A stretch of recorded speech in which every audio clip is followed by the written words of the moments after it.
There are several reasons why I'm able to pack so light, and one of them is something I like to call the softball method. Hi, I'm Christina. I offer travel tips and tricks for women over 50 because I'm not done exploring. There are several different types of packing methods out there. The Sudoku method is one of them. I think that's the most popular one now. There's the 5-4-3-2-1 method, which I think is 5 tops, 4 bottoms, 3 something, 2 shoes, and something else. I don't remember. There's another one, the 4x4 method. There's the capsule wardrobe method. I don't know about you, but when I'm traveling, my perimenopausal brain seriously doesn't want to deal with numbers. So I've come up with the softball method. So this method is fairly simple. It's really just taking an item of clothing and rolling it up in your hand to the size of a softball, as you can see here. This is just a scarf that I use for traveling once in a while. And of course, it's going to roll up to the size of a softball because it's a scarf. So I am looking at a few other items here, and I'm going to test them out to see what rolls up to the size of a softball. Now, a softball is kind of arbitrary. It can be a little bit larger, a little bit smaller, but I like the idea of fabric or clothing that will be small enough to fit in your hand so that you can pack more, right? And it's also probably fairly light if it can fit in your hand like this. If it can squish up, it's probably a light fabric that you can pack quite a few items of. So we're gonna go through a few of them and see how they roll up into the size of a softball. So I have this dress I got from Amazon. It's just a kind of knee-length dress and super cute. It's got a little cute pattern on it. So when I roll it up in my hand, it's a little bit bigger than the size of a softball. I don't think it's going to pass muster for when I'm packing really light. However, I have another dress here. It's a little bit lighter fabric. I got this at a thrift store. It's got kind of a cute pattern on it. It has no sleeves, so that maybe makes it a little bit lighter. But as I roll it up, just kind of roll it up in my hand like this, it's a little bit smaller. So this, if I went to the thrift store or I went to a store and I looked at an item of clothing and I said, does this roll up into my hand the size of a softball? I'm usually inclined to say, okay, yeah, this is something that can work. So these are dresses.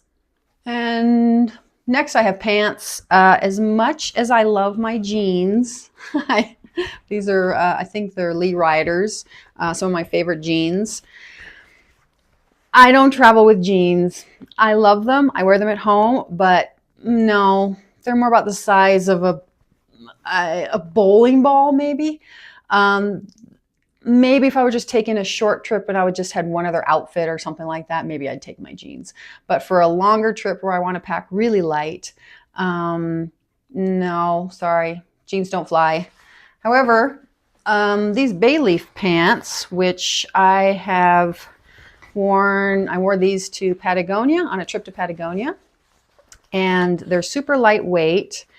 I also took another pair to Panama. You can see my Panama video link up there, my light packing Panama video. They fare a little bit better. They're a little bit large, but they're pants. What do you expect? But they're much better than the jeans. They pretty much pass the softball method test. Next, I have a couple of tops. This blue top, it is a softball winner. I mean, this is exactly the size. It's just a lightweight blue Patagonia sun shirt, and I packed a similar one, or was it this one, in my Panama video as well. And it's such a light fabric that it's easy enough to roll up into your hand. So this one I tend to pack a lot. Here's like a lightweight tank top. This is great for summer or for layering for winter, you never know. It's actually a silk blend by Kuhl, K-U-H-L, and I have a lot of Kuhl items, actually. I really like their quality. This one I got from eBay, and actually when it rolls up, man, it is like the size of a baseball almost. One of these days I'd like to find an item of clothing that's the size of a golf ball. That would be fun. So this one's great. I mean, I think I'm going to take this on a trip soon here. I also have this blue dolman sleeve top. I have a black version as well too. It's a little wrinkled right now, and Yeah, it's a little wrinkled, but it rolls up pretty well. It's nice, lightweight fabric. It has long sleeves, so it covers your arms. But that's pretty good. It's a little bit larger than I'd want, but it's pretty good. I'd probably wear it on the plane. Next, I've got winter gear or warm weather gear. Now, of course, my favorite winter coat, it is not going to be the size of a softball. I'm sorry. As much as I try, no, it's the size of a Buick or a Volkswagen. These types of clothing items are specifically for special trips, like going to Alaska and accidentally ending up at the Iditarod, which we did one time. So this is like a specialty item. However, if you look at different types of fabrics like merino wool, this is a merino wool tank top, and I wore this to Panama, and it's in my Panama video as well, and it's by Woolly, and it's not only lightweight, but it's really warm. It actually kept me warm while hiking up in Torres del Paine National Park in Patagonia, and I was freezing up there. And this one I swear it saved my life. So this one, it absolutely passes the softball test. It's just about perfect. And so I love this top, and not only because it's merino wool and keeps you warm, but it doesn't stink. It smells really good right now. Another option is this merino.tech long-sleeved merino wool top. I've used this on a trip to Europe in the wintertime, Northern Europe in the wintertime. And because it's so warm, I give it a little bit of leeway when it does not quite fit the softball size, just because it's so versatile and so comfortable and so warm. So layering it like over the top of that tank top is an option for if you want to use this instead of a giant coat or something. You may have a sweater like this cool sweater. I've got several versions of this.